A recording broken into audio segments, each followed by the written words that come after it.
question number 44 of the PhilNITS FE morning portion of the exam. In this question, we are being asked, in IT service management, which of the following is an activity performed for the management of incidents and service requests?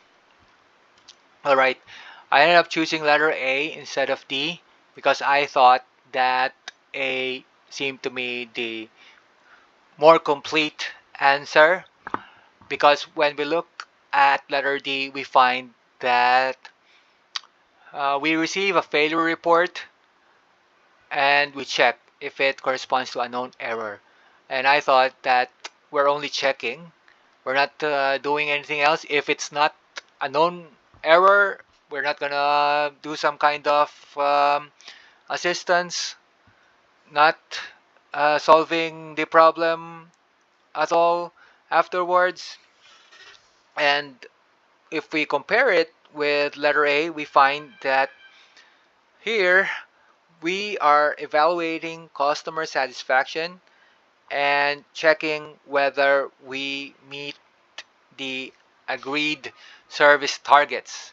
And I do remember that if we're talking about service management, there will be something related to service level agreements and things like that.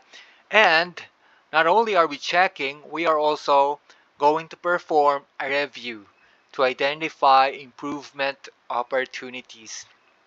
So given these, I thought that letter A should be the correct answer because it offers us a more complete package, a more complete form of service. And yet the answers sheet is telling us that it should be really letter D. So at times we do get that, and the way to go is to attempt to really understand what's happening here. And if you can't figure out somehow why letter D, for instance, is the correct answer instead of A, then you move on to the next number.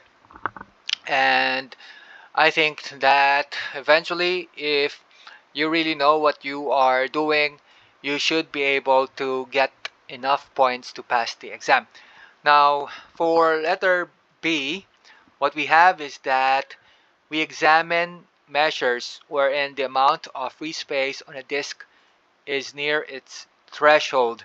I didn't deliberate too much on whether B would be a correct answer because I thought that this is something that maybe we are gonna do if there's an incident that occurs, but it seems like it's only a small part of the bigger whole. And as for letter C, investigating the impact of changes made to a program, this one appeared to me something that would apply even in a non-IT service management context. So in that sense, it's way too abstract perhaps, given what we are looking for. And so eventually it was really either A or D, and I ended up choosing A, which was the incorrect answer, because according to the answers sheet, the correct answer should be letter D.